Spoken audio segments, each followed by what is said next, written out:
Hello students, welcome to my channel. So student, जैसा कि आपके बीए सेकेंड सेमेस्टर में जो कार्यालय हिंदी और कंप्यूटर है तो उसकी सभी यूनिट्स मैं कंप्लीट करवा चुकी हूँ। यानी जो आपका क्लास है कार्यालय हिंदी का, समझ लीजिए पूरा कंप्लीट हो चुका है।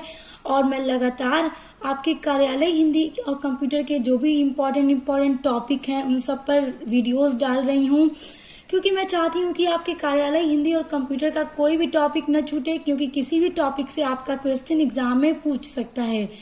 तो आप अपने कार्यालय हिंदी और कंप्यूटर की कोई भी टॉपिक को आप मेरे चैनल पर प्लेलिस्ट में जाकर ढूंढकर पढ़ सकते हैं। बीए सेकेंड सेमेस्टर कार्यालय हिंदी और कंप्यूटर, इसी नाम से आपको प्लेलिस्ट मिल जाएगी। और देखिए स्टूडेंट्स, एक बात मैं आपसे और कहना चाहती हूँ कि अगर प्लेलिस्ट में आपको कोई ऐसा टॉपिक जो आप ढूंढ रहे हो अपने कार्यालय हिंदी का और आपको न मिले, ऐसा हो सकता है कि मैंने अभी उसके ऊपर वीडियो न बनाई हो, तो आप मुझे कमेंट कर दीजिएगा, मैं उसके ऊपर वीडियो बना दूंगी। और वैसे तो मैंने बहुत सारे वीडियोस अपलोड कर ही चुके हैं। तो देखिए, आज की वीडियो का टॉपिक है कार्यालय हिंदी और सामान्य हिंदी में अंतर। देखिए, कार्यालय हिंदी क्या है और सामान्य हिंदी क्या है, दोनों के बीच में अंतर क्या है, आज की वीडियो में आप यही जानेंगे। देखिए, कार्यालय हिंदी वो होती है जिसका कार्यालयों में यूज किया जाता है, और कार्यालय में जितने भी लेटर लिखे जाते हैं, भेजे जाते हैं, कोई भी चीजें होती हैं, सारी चीजें मतलब कार्यालय हिंदी की जो एक वोकैबुलरी है, शब्दकोश है, पारिभाषिक शब्दावली होती है कार्यालय हिंदी की, और उन्हीं शब्दों का यूज कार्यालय में किया जाता है। कोई अगर लेटर लिखना है, देखिए जितने भी लेटर होते हैं कार्यालय हिंदी के, उसको भी मैं कंप्लीट करवा चुकी हूँ, तो उसकी वीडियो भी आप प्लेलिस्ट में चेक कर लीजिएगा। तो वो सारी चीजें जो होती है ना, कार्यालय के अंदर कोई भी काम किया जाता है, कोई भी फाइल लिखनी होती है, कुछ भी समझ लीजिए, वो सब कार्यालय हिंदी के अंदर आता है। और सामान्य हिंदी क्या है कि ये जो हम अपने दैनिक जीवन में, जो रोजमर्रा की जिंदगी में हम जो हिंदी बोलते हैं, जैसे हमें अपने घर में जो हिंदी बोलते हैं, अपने लोगों से जो हिंदी बोलते हैं, वो सामान्य हिंदी है। तो उसकी कोई निश्चित पारिभाषिक शब्दावलियां नहीं होती, वो हम मतलब जैसे देखिए बच्चे ही पैदा होते हैं, वो बोल नहीं पाते, मगर जब अपने धीरे धीरे बड़े होते हैं, घर वालों की लैंग्वेज सुनते सुनते वो हर एक वर्ड को सीख लेते हैं। तो वही सामान्य हिंदी होती है जो हम सीखते हैं और अपने दैनिक जीवन में बोलते हैं। अब देखिए, साधारणतया सरकारी कार्यालयों की कार्य प्रणाली से अपरिचित लोगों को इस बात का ज्ञान नहीं होता कि सामान्य जीवन में जिस हिंदी का प्रयोग कर रहे हैं वह कार्यालय हिंदी नहीं है। अब देखिए, कुछ लोगों का यही लगेगा कि जो हिंदी हम रोज बोलते हैं अपने दैनिक जीवन में, अपने घर में, अपनी फैमिली के लोगों के साथ, अपने दोस्तों के साथ, रिलेटिव्स के साथ, तो वो जो हिंदी है वही कार्यालय हिंदी है। तो ऐसा बिल्कुल भी सही नहीं है, ये गलत है। कार्यालय हिंदी वो नहीं होती है, वो सामान्य हिंदी होती है। इतना ही नहीं, विश्व के अनेक देशों की सामान्य बोलचाल की भाषा, जिसे राष्ट्र भाषा कहा जाता है, और सरकारी कामकाज की भाषा एक ही है। देखिए, विश्व में बहुत सारे ऐसे देश हैं कि जो उनकी आम बोलचाल की भाषा है और जो सरकारी भाषा है, जिसमें सरकारी काम भी होते हैं, वो एक ही है। बहुत सारी ऐसी कंट्रीज हैं जहाँ पे मतलब एक ही जो भाषा है उसी में सरकारी कामकाज भी होते हैं, ऑफिस के अंदर भी वही भाषा यूज की जाती है, फैमिली के साथ घर में भी वही भाषा यूज की जाती है। मगर हमारे इंडिया में ऐसा नहीं है, कार्यालय की हिंदी अलग है और रोज घर में बोली जाने वाली हिंदी अलग है। उन देशों में जब एक ही भाषा होने के बावजूद उसके प्रयोग के समय भ्रम रहता है, तो भारत जैसे विविधता वाले देश में यह भ्रम और भी अधिक बढ़ जाता है। अब देखिए कि वहाँ पे एक ही भाषा होने के बावजूद भी क्या है कि भ्रम रहता है, तो भारत जैसे विविधता वाले देश में ये क्या है, भ्रम और भी ज्यादा बढ़ जाता है। इसको और आगे समझिए। भारत के संविधान में 8वीं अनुसूची में सूचीबद्ध इस समय 22 भाषाओं को राष्ट्रीय भाषाओं का स्थान दिया गया है। देखिए, भारत के संविधान में जो 8वीं अनुसूची में सूचीबद्ध है, उसमें इस समय 22 भाषाओं को राष्ट्रीय भाषाओं का स्थान दिया गया है, कि जो 22 ऐसी भाषाएं हैं जिन्हें भारत में राष्ट्रीय भाषा का स्थान दिया गया है, कि ये सभी क्या है, राष्ट्रीय भाषा हैं। इसीलिए संवैधानिक रूप से भारत की एक राष्ट्रभाषा नहीं है। और अगर संवैधानिक रूप से देखा जाए तो भारत में एक ही भाषा राजभाषा नहीं है। बल्कि जब 22 भाषाओं को राष्ट्रीय भाषा का रूप दिया गया है तो कैसे एक भाषा यहाँ की राष्ट्रभाषा हो सकती है। इसीलिए जन सामान्य में बोली जाने वाली हिंदी और कार्यालय हिंदी की कार्य प्रक्रिया में भिन्नता का ज्ञान समाज को होना अनिवार्य है।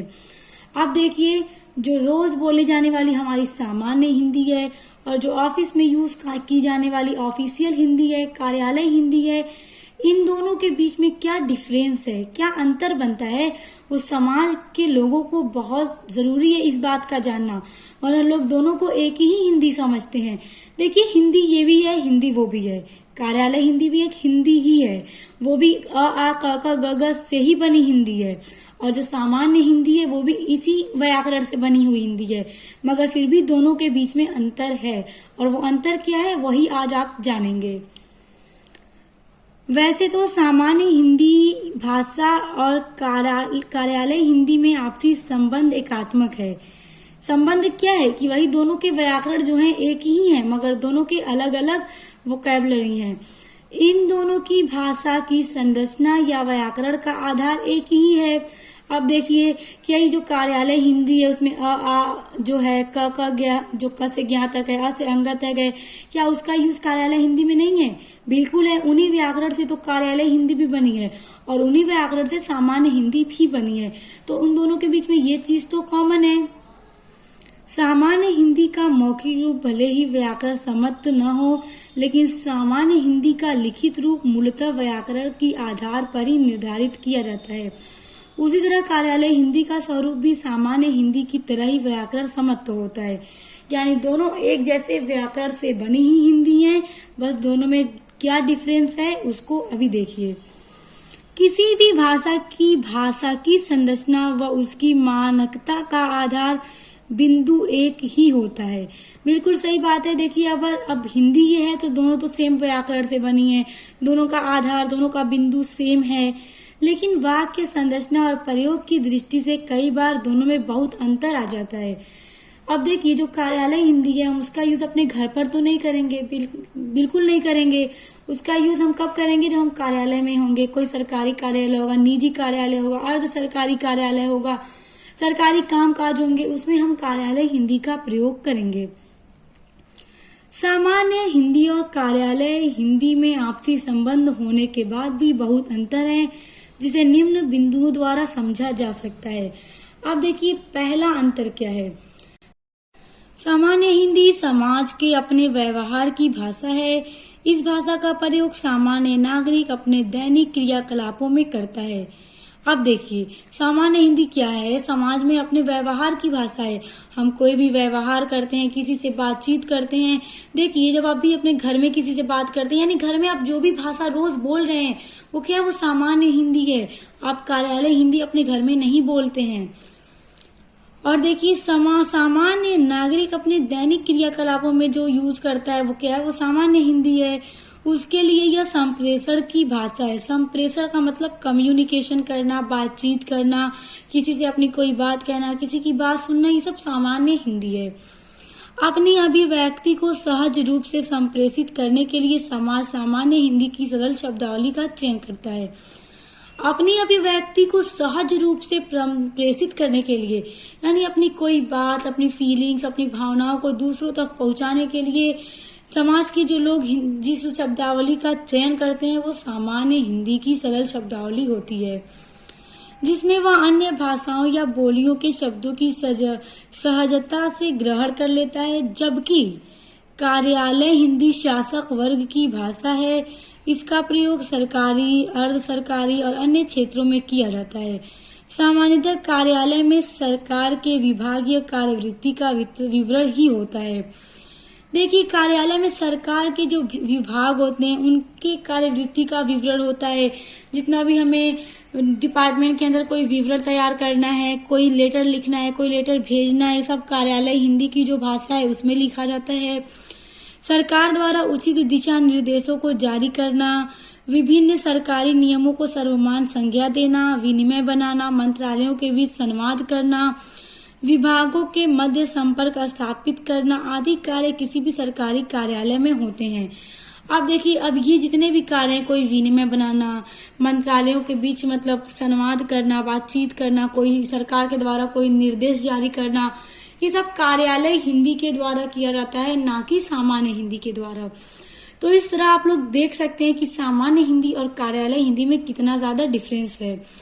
अब दूसरा पॉइंट देखिए, सामान्य हिंदी का क्षेत्र अध्ययन व्यापक है। देखिए सामान्य हिंदी का जो क्षेत्र है वो बहुत ज्यादा व्यापक है, बड़ा है। मतलब इसे हम जितने मतलब कार्यालयों को छोड़ करके जितने भी काम है, डिपार्टमेंट वाले सरकारी काम, निजी जो भी कार्यालय वाले काम है, उनको छोड़ करके बाकी सभी जगहों पर सामान्य हिंदी हम बोलते हैं। वह समाज के प्रत्येक वर्ग द्वारा बोली जाती है। अब देखिए समाज में जितने भी वर्ग हैं सबके द्वारा सामान्य हिंदी बोली जाती है, इसलिए क्या है, इसका अध्ययन क्षेत्र बहुत ज्यादा व्यापक है। शक्ति अथवा अशक्ति प्रत्येक वर्ष का जन सामान्य इस भाषा का प्रयोग करता है। विभिन्न क्षेत्रों में सामान्य हिंदी में तो देखिए विभिन्न क्षेत्रों में सामान्य हिंदी में क्षेत्रीयता का प्रभाव परिलक्षित होता है, अर्थात क्षेत्र का जन सामान्य हिंदी का प्रयोग करता है। वह अपने क्षेत्र की बोलियों के शब्दों को सहजता से सामान्य हिंदी में स्वीकार कर लेता है। जैसे कोई भी वर्ड हो हम जो सीखते हैं, बचपन से लेकर सीखते आ रहे हैं, अपने घर वालों से, दोस्तों से, अपने समाज में जो लोग रोज सामान्य हिंदी का यूज करते हैं, वहीं से हर वर्ड को सीखते हैं। सामान्य हिंदी मूल रूप से विभिन्न बोलियों का समुच्चय ही है, इसलिए सामान्य हिंदी लगातार विकसित होती रहती है। लेकिन कार्यालय हिंदी कार्यवृत्त की अपनी एक विशिष्ट भाषा होती है, यानी कार्यालय हिंदी के अंदर सारी चीजें एकदम निश्चित हैं कि इसकी एक विशिष्ट भाषा है, इसकी शब्दावलियां हैं, फिर उसी के हिसाब से कार्यालय हिंदी का यूज किया जाता है। मगर सामान्य हिंदी हमेशा क्या है, विकसित होती रहती है, हमेशा हम उसमें नए नए वर्ड्स को सीखते रहते हैं, जबकि कार्यालय हिंदी की अपनी पारिभाषिक शब्दावलियां होती हैं। कार्यालय पर युक्तियों की भाषागत संरचना और उसकी शाब्दिक नियमितता द्वारा ही कार्यालय का कार्य सुचारू रूप से चलाया जा सकता है। इसके शब्दों में परिवर्तन संभव नहीं होता। अब देखिए जो कार्यालय हिंदी में जो वोकैबुलरी है, जो शब्दावलियां हैं, उनमें हम चेंज नहीं कर सकते, जो हो गया सो हो गया, फिर उसी के हिसाब से इसमें वर्क किया जाता है। इसमें प्रयोग में लिए जाने वाले शब्द पारिभाषिक शब्द होते हैं, यह प्रत्येक क्षेत्र और प्रत्येक स्थान पर एक रूपता का निर्वाह करते हैं। आप देखिए जितने भी क्षेत्र हैं जहाँ पे कार्यालय हिंदी का यूज होता है, तो सबकी जो पारिभाषिक शब्दावली है वो एक होती है, हर जगह पे वही यूज की जाती है।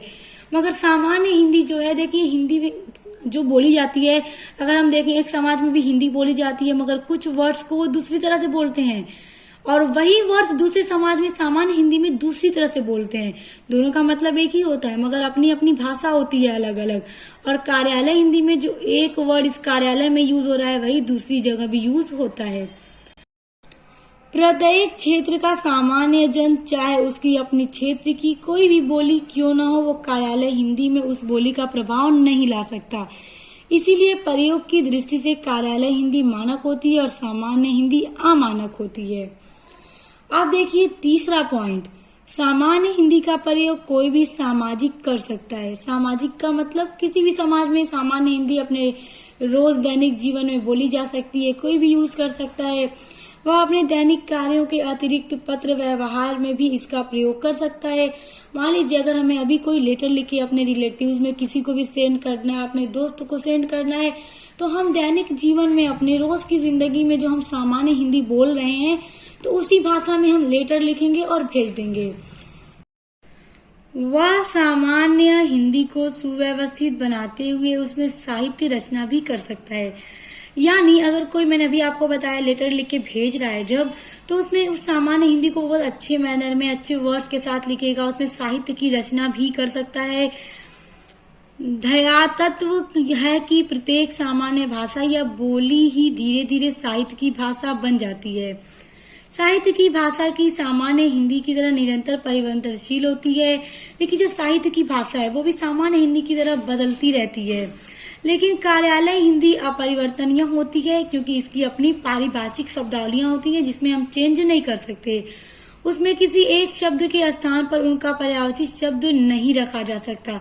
जैसे अगर मान लीजिए हम सामान्य हिंदी में अपना कोई भी मतलब वर्ड बोल रहे हैं तो उसका पर्यायवाची शब्द का भी यूज कर सकते हैं, लेकिन कार्यालय हिंदी में हम उसके पर्यायवाची शब्द को भी यूज नहीं कर सकते।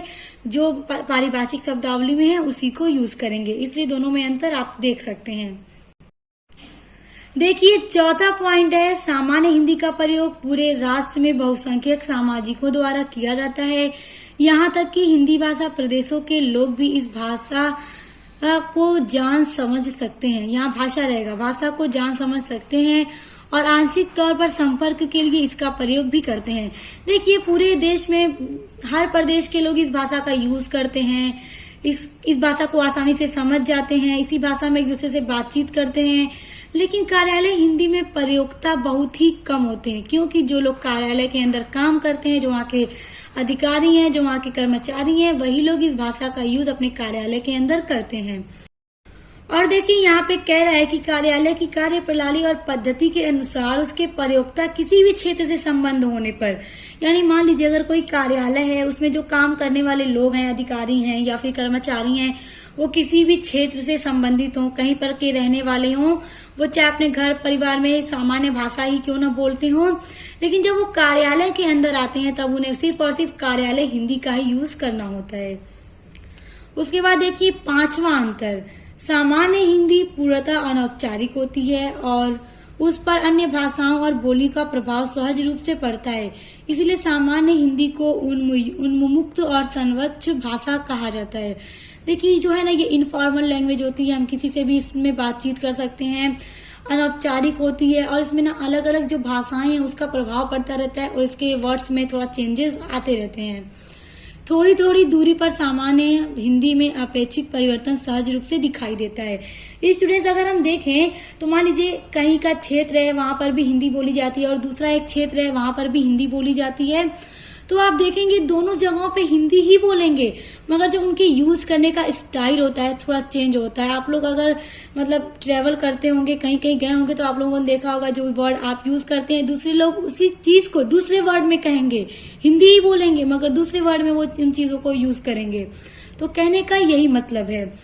वह कई बार व्याकरण का भी अतिक्रमण करती हैं, लेकिन कार्यालय हिंदी क्या है, औपचारिक होती है और सामान्य हिंदी क्या है, अनौपचारिक होती है। सामान्य हिंदी का प्रयोग कार्यालयों में विभिन्न विषयों की सूचनाओं को पहुंचाना होता है। वह भाषा की संरचनाओं के भीतर रहकर ही कार्य करती है। देखिए जो सामान्य हिंदी है वो भाषा की संरचनाओं के भीतर रहकर कार्य करती है। तो स्टूडेंट्स इन 5 पॉइंट्स के थ्रू आप कार्यालय हिंदी और सामान्य हिंदी के बीच में अंतर बहुत अच्छे से समझ गए होंगे। और ये अंतर क्या है, बहुत इंपॉर्टेंट है। आप कार्यालय हिंदी और कंप्यूटर पढ़ते हैं और पेपर में क्वेश्चन जरूर आता है कि कार्यालय हिंदी और सामान्य हिंदी में अंतर स्पष्ट कीजिए। तो अब वो अंतर क्या है आपको बहुत अच्छे से पता चल गया होगा और उम्मीद करती हूँ आपको बहुत अच्छे से समझ में भी आ गया होगा। और ये नोट्स आपके एग्जाम की प्रिपरेशन के लिए आपकी बहुत ज्यादा हेल्प करेंगे। और इसी तरह अपने आगे की इंपॉर्टेंट वीडियोस को पढ़ने के लिए आप मेरे चैनल को सब्सक्राइब करके बेल आइकन को प्रेस कर लीजिए। अब मिलते हैं नेक्स्ट वीडियो के साथ।